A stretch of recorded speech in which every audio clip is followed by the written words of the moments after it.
कहते हैं राजनीति वो सकरी गलियां और भूल भुलैया है जिसमें फंसने के बाद लोग बाहर नहीं निकल पाते, या यूं कहें कि राजनीतिक ककहरा समझ पाना सबके बस की बात नहीं होती है। कुछ ऐसी ही राजनीति इन दिनों उत्तर प्रदेश में देखने को मिल रही है।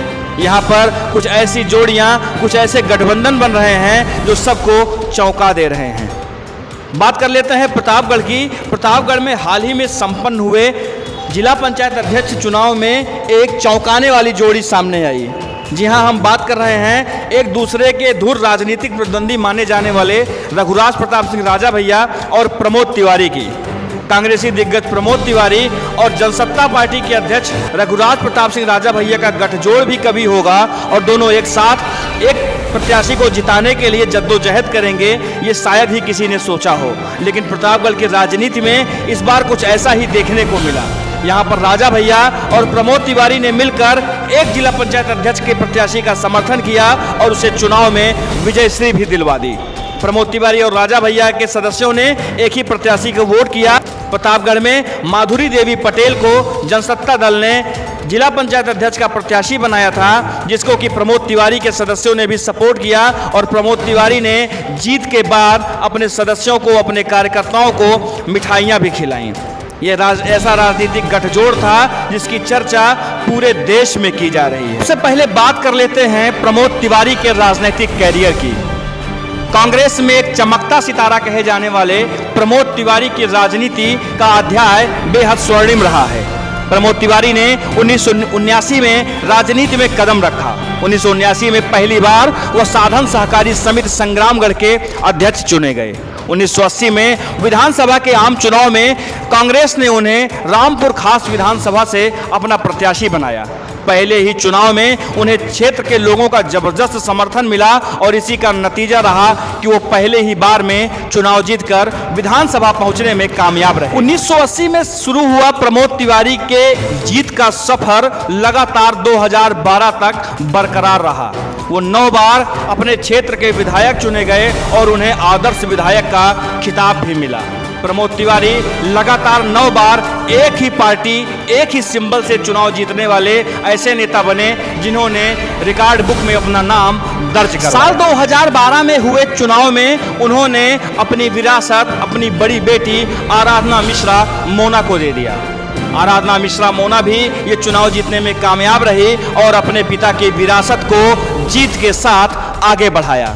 2013 में फिर से एक बार राजनीति ने करवट लिया और प्रमोद तिवारी सपा के सहयोग से राज्यसभा सदस्य बन गए।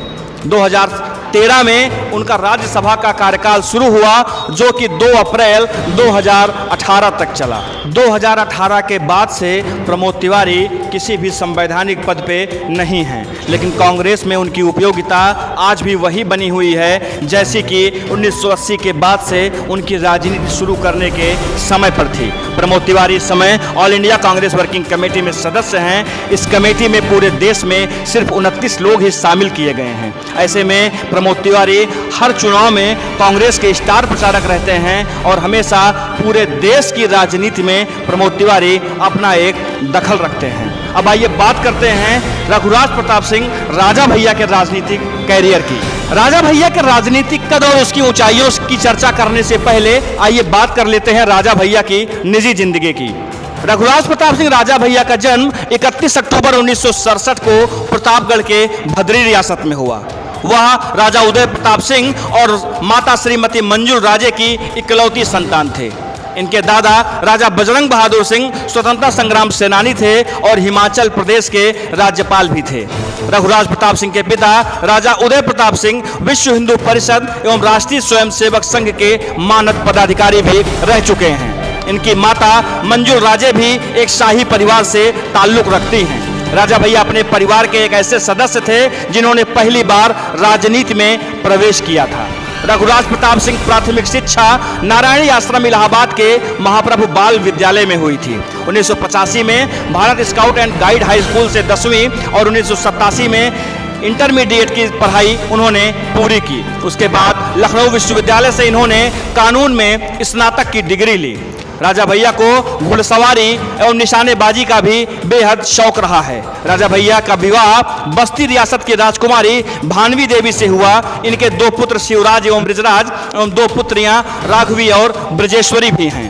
अब आइए बात करते हैं राजा भैया के स्वर्णिम राजनीतिक कैरियर की। राजा भैया 1993 में उन्होंने अपनी राजनीति शुरू की, जिसके बाद से वो आज तक अजेय हैं। 1993, फिर 1996, 2002, 2007, 2012 और उसके बाद 2017 वो लगातार 6 बार निर्दलीय उम्मीदवार के रूप में विधानसभा के सदस्य चुने जाते रहे। कुंडा विधानसभा से 1993 में राजा भैया ने जो राजनीति शुरू की थी वो आज तक अजेय है। राजा भैया बीजेपी की कल्याण सिंह सरकार में और एसपी की मुलायम सिंह सरकार में मंत्री भी बने थे। राजा भैया को सन 1997 में भारतीय जनता पार्टी के कल्याण सिंह मंत्रिमंडल में जगह मिली। वहीं 1999 और 2000 में बीजेपी के राम प्रकाश गुप्ता और राजनाथ सिंह की सरकार में भी उन्हें खेलकूद एवं युवा कल्याण मंत्री बनाया गया। साल 2004 में समाजवादी पार्टी की मुलायम सिंह सरकार में रघुराज प्रताप सिंह को खाद्य एवं रसद विभाग दिया गया और उन्हें मंत्री बनाया गया। 2012 में जब समाजवादी पार्टी की सरकार फिर से बनी तो राजा भैया को फिर से अखिलेश सरकार में भी मंत्री बनाया गया। प्रतापगढ़ की राजनीति में जिस तरह इन 2 दिग्गजों का मिलन हुआ है, कहीं न कहीं राजनीतिक कयास भी लगाए जाने लाजिमी है। लोग कहने लगे हैं कि राजा भैया की पार्टी जनसत्ता दल और कांग्रेस का गठबंधन 2022 के विधानसभा चुनाव में देखने को मिल सकता है, लेकिन राजा भैया ने अभी इस बात को सिरे से खारिज किया है, जबकि प्रमोद तिवारी ने भी इस पर कुछ भी बोलने से इनकार कर दिया। राजा भैया ने साफ कर दिया है कि अगर पार्टी कोई गठबंधन किसी से करती है तो वो मीडिया को इसकी जानकारी अवश्य देंगे। फिलहाल उन्होंने ये साफ कर दिया है कि 2022 को लेकर अभी किसी प्रकार की कोई गठबंधन की नीति उन्होंने तैयार नहीं की है। उनका पूरा फोकस जिला पंचायत अध्यक्ष के चुनाव में था, जिसमें कि उन्हें विजयश्री मिली है। हालांकि राजा भैया ने खुले मंच से कांग्रेसी दिग्गज प्रमोद तिवारी का आभार भी व्यक्त किया है। उनका कहना है कि इस चुनाव को जीतने में प्रमोद तिवारी का विशेष सहयोग उनको मिलता रहा है। आमतौर पर प्रतापगढ़ की राजनीति में 2 राजनीतिक प्रतिद्वंदी माने जाने वाले रघुराज प्रताप सिंह राजा भैया और प्रमोद तिवारी के मिलन ने अन्य विपक्षी दलों का खेल खराब कर दिया है। भारतीय जनता पार्टी और समाजवादी पार्टी के द्वारा बनाया हुआ सारा चक्रव्यूह जहां ध्वस्त हो गया, वहीं उन दोनों दिग्गजों के मिलन ने जिला पंचायत अध्यक्ष की सीट पर जनसत्ता पार्टी का कब्जा करा दिया। ऐसे में ये बात साफ साफ कही जा रही है कि प्रतापगढ़ की राजनीति में ये जो नया गुल खिला है, इसने सभी विपक्षी दलों की नींद उड़ा दी है। Bureau report, UP news.